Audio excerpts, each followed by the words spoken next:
It is my distinct honor to welcome the great city of Nashville, great American country, the 8th Homeland Security Secretary, Christine Noem, who happens to be my boss. So, welcome.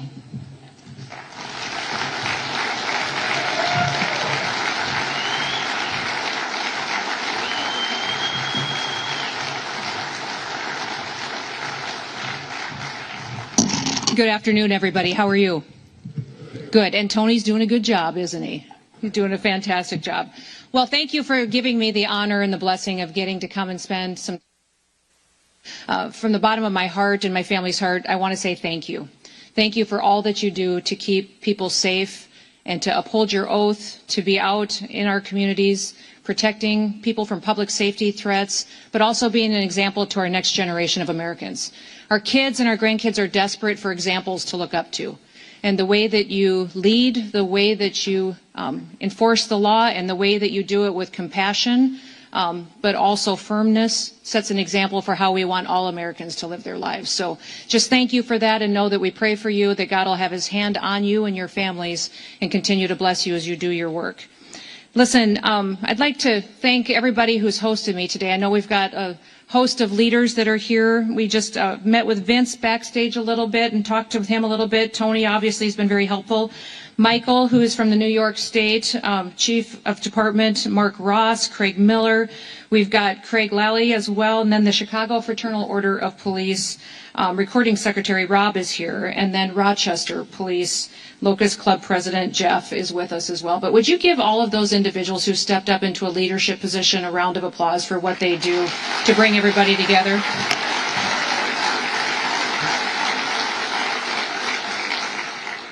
Now, in his State of the Union address just last week, President Trump reminded us of what it is every American's duty to do, and that is to serve the American people. That's what the government is to do, those elected officials and those that step up into public service, is to fulfill our duty to protect American citizens, that they should come first under our Constitution and our laws, and they should be prioritized, and especially over other people who are from other countries. The Constitution demands that we treat our citizens that way, and the men and women who serve at the Department of Homeland Security, they understand the importance of that, and we also understand the importance of all of our law enforcement officers and what they do across the country to keep people safe.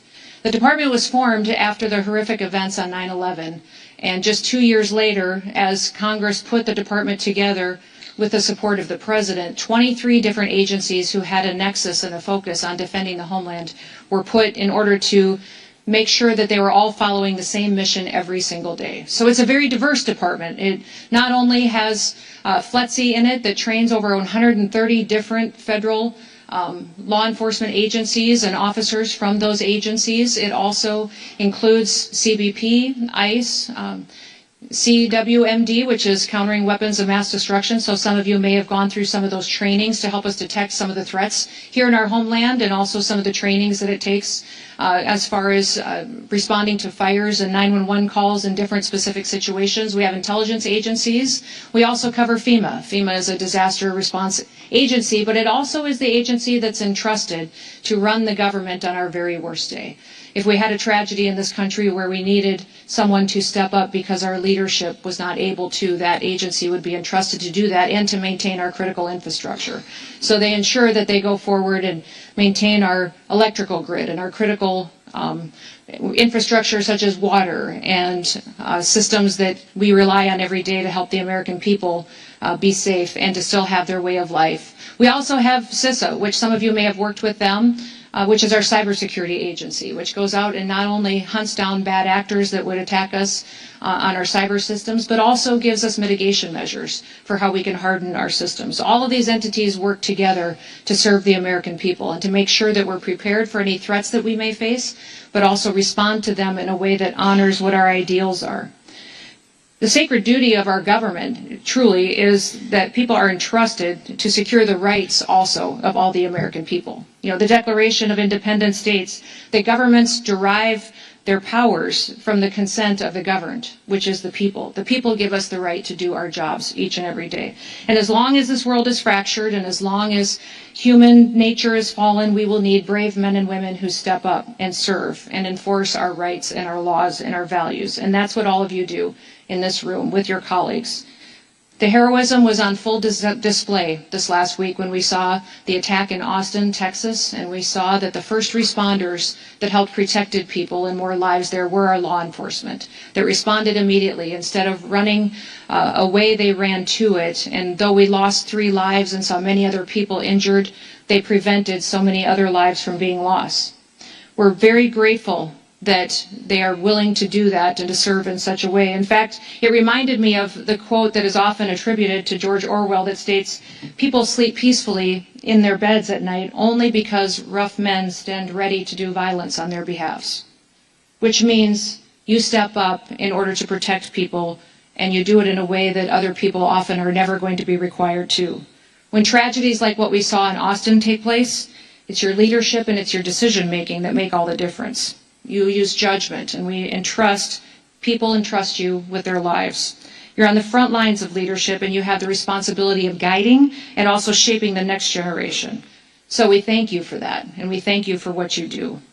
I know that I've met many of you in the room. I've had the chance to visit with you. I appreciate your wisdom and your advice as we continue to develop trainings and insight into how leadership can work together to make good decisions and to break down the silos between agencies so that we can work together more different, in better ways than we have in the past. And you know we're seeing challenges across the country from judges and courts that are working to stop some of our efforts, that are looking to take away some of the protections that you need in law to do your work. And then also we're seeing some challenges from sanctuary states and sanctuary cities. In fact, after I get done sharing a few more words, I want to hear your questions on ways that we can help you do your jobs. If you're in a situation where the laws may be a little different than it is in other states, or you may have unique challenges that perhaps we could work together on to find ways to help you bring criminals to justice and to protect your community from public safety threats. America is the greatest country in the world, and it's the greatest country in the world that has great cities and great communities. Regardless of where people live, we need to make sure that they have an opportunity to go to work every day safely and to send their kids to school safely every day. Sanctuary cities do give us a challenge because it makes it difficult at times for law enforcement to do their work. And we see that many times when a city cooperates with the federal government, cooperates with our federal officers, that it is safer. In fact, 7 of our top 10 safest countries in the nation are not sanctuary cities. They're cities where the local law enforcement partners with us. They partner with our federal agencies, with the FBI, DEA, ATF, CBP, ICE, and our operations. And we've also seen across the country where 5 of our 10 most crime-ridden cities do not cooperate with us, where those that are not cooperative with federal officers will see challenges on their streets. We've seen a lot of different situations from city to city. The one thing I would encourage you that no matter how frustrated you may be with some of that we can find a way to work together to do some good work for our people. In fact, even in Memphis, where we saw different leadership, we had different parties in the governorship and in the mayor, we still were able to arrest and bring to justice over 2,600 criminals, and in a way that significantly dropped their crime rate and significantly helped those communities continue to take those public safety threats off the streets. We got over 150 different illegal sex offenders off of the street. We saw one of those arrests included a criminal illegal alien from Venezuela that was convicted of aggravated criminal assault and abuse of a child. I'm thankful that that individual is no longer on the streets because of the cooperation of those local law enforcement. We have agreements across the country called 287G agreements. I'm sure you're familiar with them, but there is 3 different models that are available. One is a jail model that helps us with some detention. The other is a warrant service officer model that is extremely helpful for us to make sure that we can take jurisdiction or of an individual who's a criminal in the safety of an environment of a courthouse or a jail, and they can be turned over to ICE so that we have the ability to return them back home. And the other model would be in the task force model, which I hope many of you have the opportunity to cooperate with us in. where we can use our different authorities to go out and go after the worst of the worst, those targeted operations that go after violent offenders and criminal offenders, and that we can bring them to justice and get them out of your city and your state. We've seen that program go from before President Trump was in office to only 135 of those agreements across the country signed, to now we have over 1,400 of them in place. And it's been very beneficial to make sure that we've removed over 400,000 criminal offenders out of this country. We've seen 3 million people leave our country that were here illegally, but over 750,000 of them were arrested and detained and removed. We'd much rather prefer that they volunteer to go home, and that it can be a volunteer situation, but if not, if people are here illegally and committing crimes, we want to make sure we're able to detain them and get them out of your communities before we create more victims in the United States. I'm grateful for the work that you do, because it's made a difference across this country. This last year, we've seen our murder rate in the United States of America drop to the lowest level since it's ever been recorded. And we've recorded our murder rate across the country for 125 years, and this year we broke the record for the lowest murder rate in the country, and that's because of the work of individuals in this room and individuals that we've been able to partner with.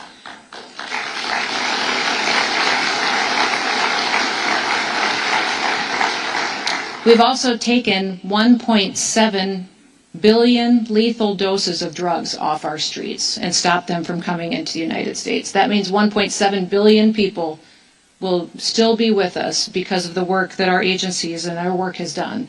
Our Coast Guard is an important asset in the Department of Homeland Security, and they've worked with us, and maybe have worked with some of you in the room as well, to help interdict those drugs and stop them from coming into our country. You know, President Trump has been working hard to make sure that he's delivering on what he promised the American people, and that's to make America safe again. In doing so, we have gone out and found over 1,500 known and suspected terrorists that were let into this country over the open border invasion that we saw during the last administration.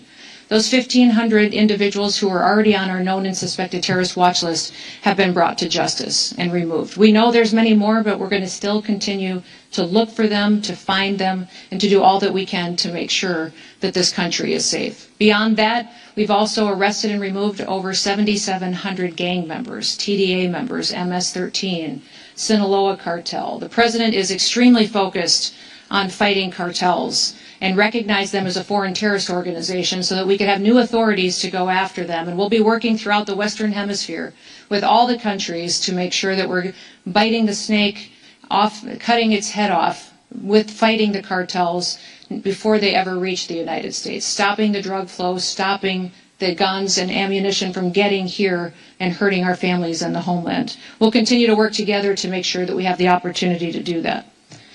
To everybody in the room that puts on a uniform, that wears a badge, that steps out every single day and does something that so few others do, put your life on the line for your brothers and your sisters and your families, and you do it in your home community, I want to say thank you. And I also want to let you know that I believe that if there's something that you need for your families, that you need to let us know. I've found many times people can't do their job with excellence if there's a crisis at home. I've been working to get raises and better salaries and retirements for all of our law enforcement officers that are at the Department of Homeland Security, because I recognize that if you're having challenges at home financially, providing for your family, working overtime to make ends meet, trying to buy a house and put food on the table, it's very difficult to focus on your job and to do it with excellence. We want to take care of our families.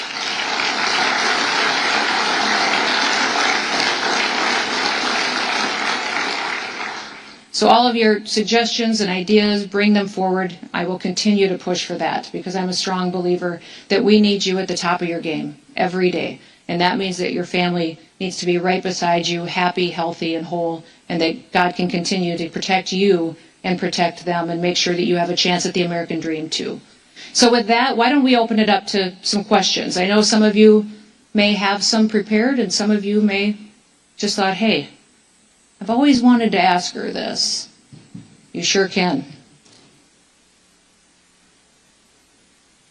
Secretary. Yes, sir. Rob will say that. Yes. Thank you so much for coming. What a blessing it is to have you. Oh, thank you. Given our current state in Chicago, we understand the we have no comment about the sanctuary, law enforcement, more of a targeted response. I think the hearts and minds of a lot of, I'm a great grandson of Mexican Polish immigrants. A lot of people, they just, when you go after, for lack of a better term, the commodity, it kind of like, they've been there 30 years, they're not causing trouble as opposed to the criminals you just mentioned. Right. I think that needs to be the focus in Chicago, and more strategic planning that needs to happen similar. I think Tom Holland is suited for that as a former New York cop. Yeah, no, I think that's great advice. I don't know if you guys heard that question, but he talked about targeted enforcement, and Rob was saying how it's much more effective in a lot of, especially these sanctuary cities, where we can work on targeting those individuals who have a criminal history besides their legal status that may be in violation of their visa or work permit, but that we work on those and make sure we're going out and doing that with the local law enforcement as much as we possibly can. And that is something that we are going to continue to do and make sure that we're focusing and prioritizing those individuals and make sure that we're addressing the public safety threats there. Thank you. Yes, sir. Tax-free pensions for retirees, law enforcement, and first responders. I think that'd be a good pitch. Okay, let me visit with him about it. That'd be great. Well, we're talking about doing some other tax benefits for other, so that may be something we could wrap into that conversation. Great idea. Perfect. Yes, sir. Good afternoon, Madam Secretary. My name is Chris Galligan. I'm the Vice President of San Francisco Police Officers Association.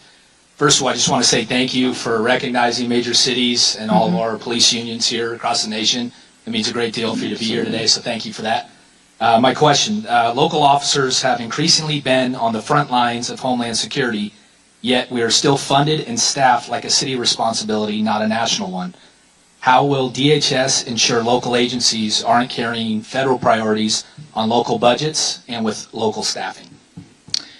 So you maybe have some challenges in San Francisco just because of your state laws and local laws that may, although you've got a mayor that works with us very well. That's great. He probably doesn't want me to talk about it a lot, actually, but he has been cooperative, and we have great conversations and talk quite often. And many times in doing law enforcement in your city, if the federal task force is coming in, you know, it's more preferable for the FBI to lead and the Department of Homeland Security to come in supportive roles, which is what we've done, and that works very well in your city. Thank you for your focus there, too. I think the city is seeing some dramatic improvements under this leadership. When you talk about funding, we have tied a lot of our funding that we have for enforcement this year and prioritized over $1.5 billion towards 287G agreements.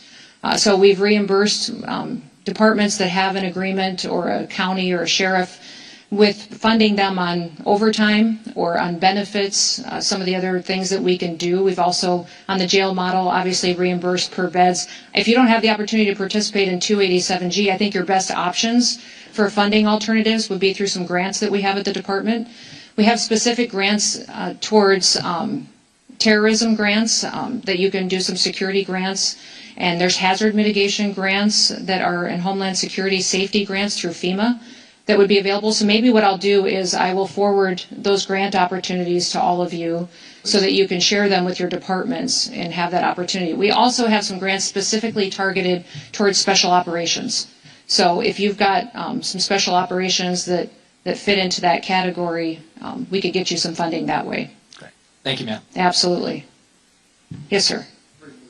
Yes. Hi, Craig.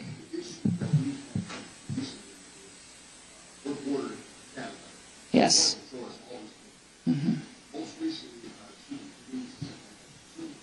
One police officer and one sergeant called Border Patrol for assistance, and then after that happened, he tried to fire them for asking Border Patrol to come assist them. Oh, shoot.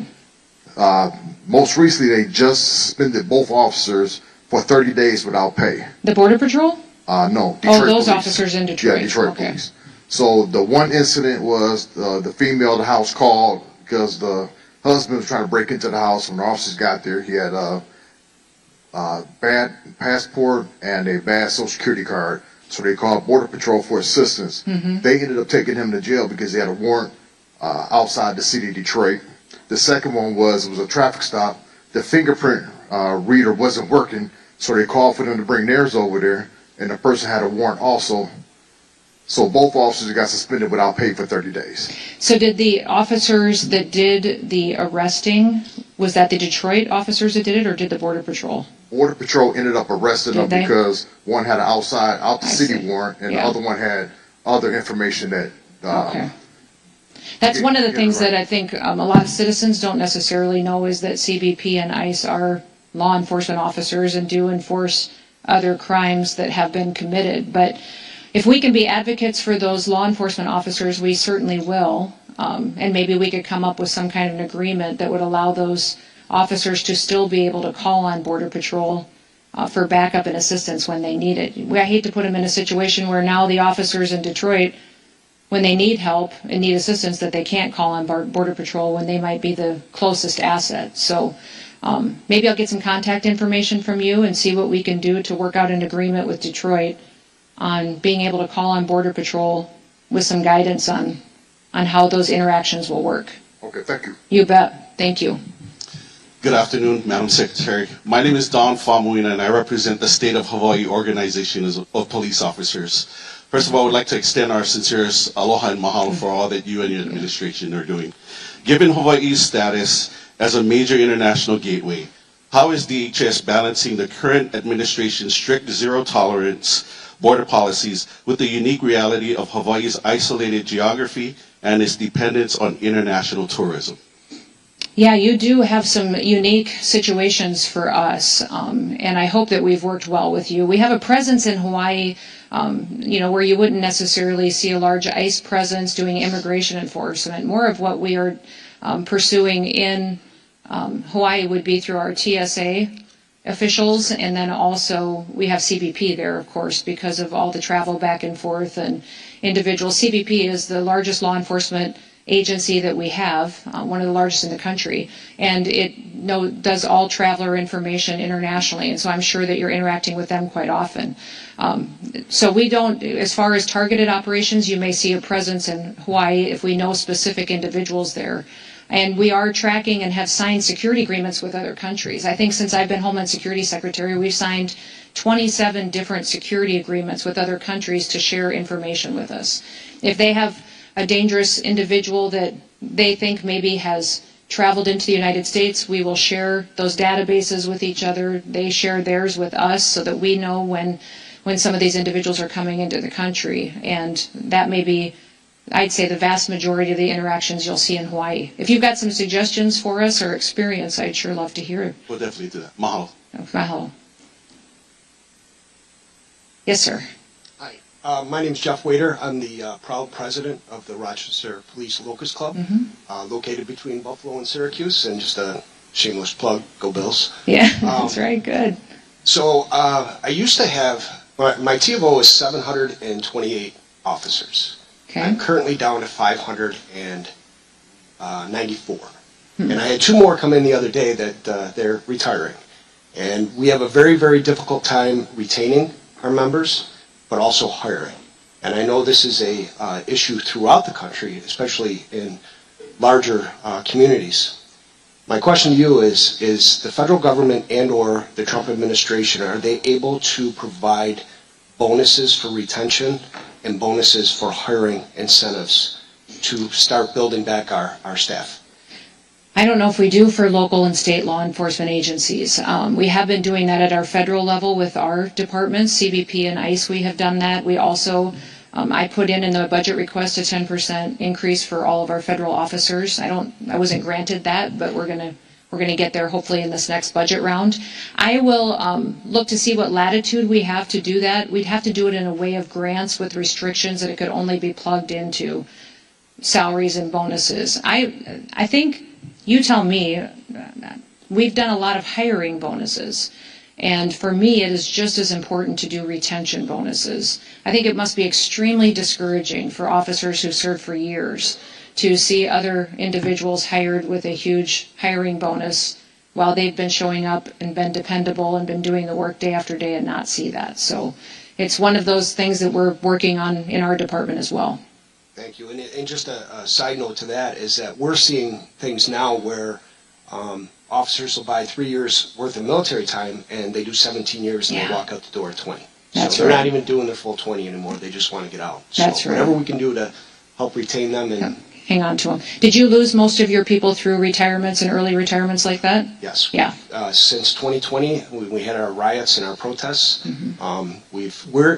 Our projection right now is by 2030, 54% of my membership will be eligible to retire. Okay. And they're projecting that we'll be down to 500 officers at that point. See, and that's our challenge at the federal level too. We've got Secret Service is under my department, and we see that though through other federal agencies that we've got the next 2 or 3 years a high number of retirements coming our way. We've done huge recruitment drives, and we've hired a lot of new officers, but we also need to hang on to them and make sure we're taking care of the ones that are with us. All right, let me look at that. Thank you very much. Thank you. Yes, sir. Hey. Good afternoon, Madam Secretary. Thank you afternoon. for taking time out of your busy schedule to answer our questions. My name is John Crystal. I'm a captain with the Newark Police Department and the president of the Newark Police Superior Officers Association.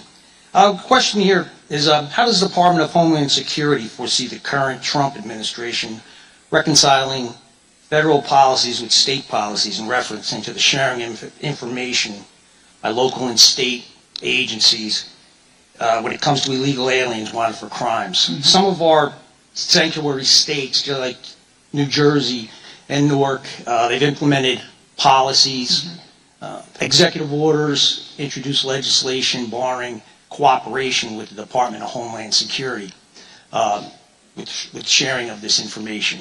Yeah, I was disappointed to see that come out of New Jersey. It's been hard to see that. We've seen several states and governors stand up and say that they were going to stop cooperation and make it illegal to partner with us. One of the things that we need to do a little bit more is highlight how our 287G agreements can be flexible and can work differently. I'm coming to meet with a lot of the New York State sheriffs here real soon and get some ideas from them on ways that we can have informal agreements if necessary to do that. There's also, I found that a lot of sheriff's departments, smaller departments, don't necessarily have the technology they need as far as retina scanning or databases that feed into the federal systems. And if we can help with some technology funding and get that into these departments, it would help us on the national scale, the federal scale, but also help you guys be able to get people logged into the system, and at least we would know where these bad actors are. Even if there's not much cooperation going on as far as honoring our detainers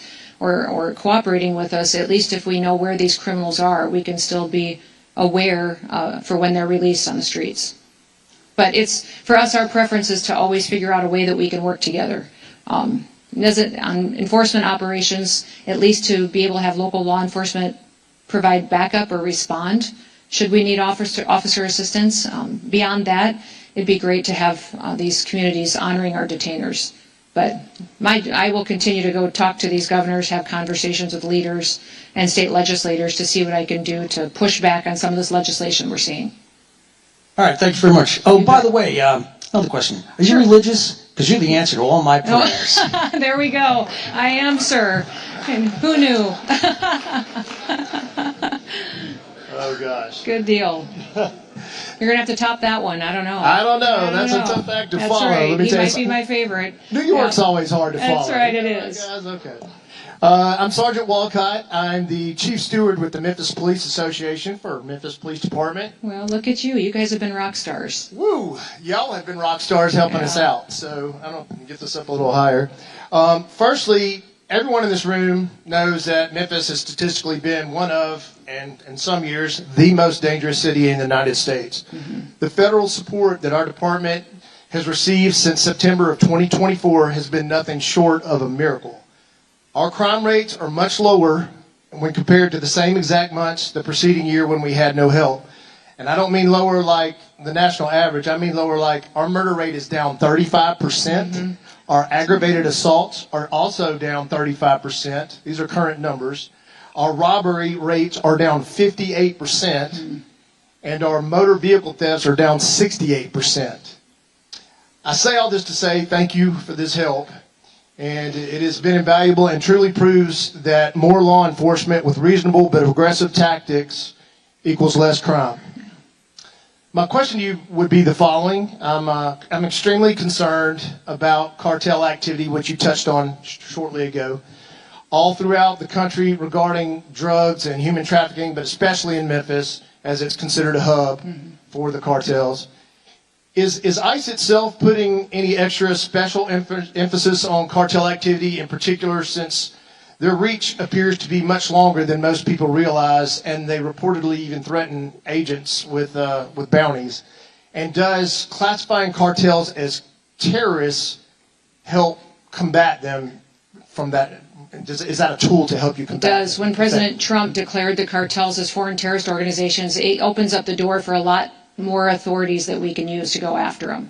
So now, and you've seen him, obviously, partner and take action against leaders even in Mexico. And that is just the start of the operation that we are undertaking as the Trump administration. Listen, what happened under the last administration, by having that open border, it allowed the cartels to get rich, to grow, to become, they had unfettered access, and their ability to make money was compounded over and over and over again. They could do whatever they want with the human trafficking and drug trafficking. So they are extremely, extremely wealthy and strong and sophisticated in the technology we see them using against us, and their ability to operate in cyberspace as well, and then with how they're using drones to bring drugs over the border now, and tunnels that are almost like pipelines where they're not even large enough to shoot people through, but they are enough to get drugs through. So we have all kinds of new challenges, and that's why President Trump is undertaking going after the cartels by addressing it from the Western Hemisphere.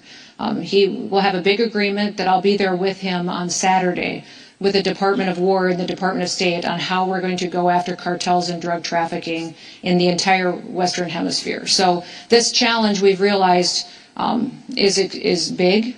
We've always known that, but if we're really going to address it, we have to look outside of our borders to kill off the cartels before they continue to build up more and more strength and keep killing our Americans. But you guys have done what, I think everybody in the room wants to grow up and be Memphis for what you did. But I would say that the work that happened, just so everybody knows, what happened in Memphis was their mayor was willing to work with us, who is a Democrat, was willing to partner with the federal government, and the resources and dollars that went in were not just from the Department of Homeland Security. The Department of War contributed, the Department of Justice contributed. It was incredible to see different agencies in the federal government go and show up and cover the costs of having that operation and make sure that people there could see a difference and they could see hope again. And people almost need to see it and feel it. That's what happened in D.C. when we did the D.C. operation. Is it took a few weeks for people to realize and feel the difference of what it was like to be in a city where you could walk down the street again, where you could go have dinner again. You didn't have to worry about your car being carjacked if you wanted to go out for dinner that night. And once people feel that, it's almost like they get to feel freedom again, and that's what Memphis is providing to them. So we need to figure out a way to tell your story to other cities and show them that it can be an opportunity to restore their way of life again. Absolutely. Yeah. Thank you for so your much. leadership. You Yes, bet. Thank you. Anybody else? Yes, sir. You bet. You mentioned the obvious, which is sanctuary cities are most often most private and most problematic, but the obvious difficulties and implications of having the sanctuary city laws and the states not supporting the feds and things like that. What are some of the vehicles that you guys can use or will use to try to, I don't want to say get around that, but work with the conditions that you guys are under to still be effective as federal law enforcement in those sanctuary city areas? Well, if it's a sanctuary city, we have an opportunity to form partnerships then with sheriffs and do that in a state. Many times sheriffs are elected officials and they're accountable for what their crime numbers are in their counties, and they're very close to the people. So we find a lot of progress working with sheriffs and in those situations. If it's an entire sanctuary state, most of those sheriffs and police departments are concerned about liability issues and the laws that may be on the books. I would say that for all of you, though, to know that a sanctuary state looks very different from state to state. The laws may be completely different. So if you are interested, if you are a sanctuary state or city, I need to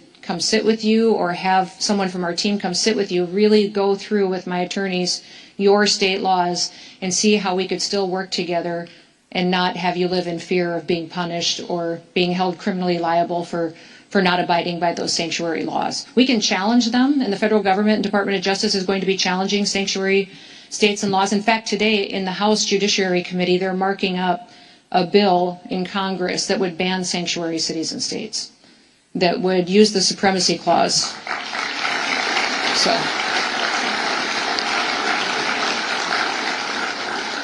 So if we could, it will pass out of committee, I think, and pass out of the House. We're hopeful the Senate would take that up, but it's a constitutional compliant piece of legislation that would fundamentally change the way that we do public safety across the country. So if that can happen in the meantime, we figure out how we can work together to do notification of individuals that may be released or individuals that we could partner with you to get them out of your community. You bet. Yes.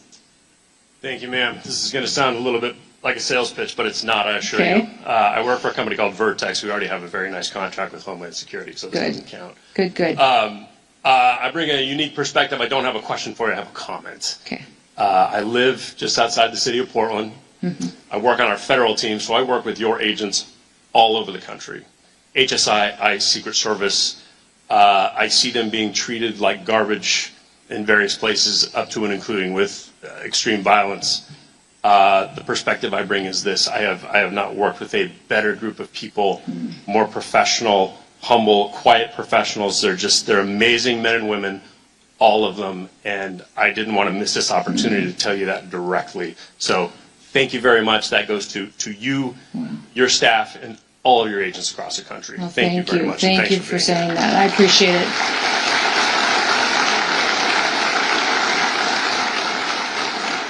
I will let them know that you said that. That means a lot to them. They face some challenging times. They have a lot of good days too, but they're just trying to do the right thing and make sure that we're doing the job and upholding the oath that everybody took when they signed up for law enforcement. So, well, thank you, everybody. Thank you for letting me be with you. You have a fantastic meeting. Thank you for your leadership. Thank you for coming to this conference and spending some time together. I hope you get some fellowship.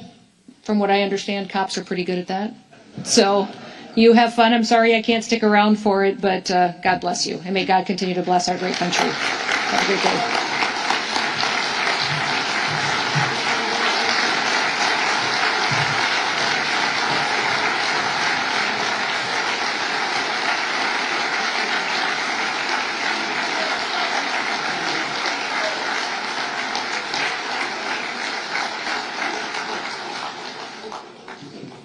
Bye, everybody. Hey guys, just take your seats until we get it to motorcade, and then we're going to take a break.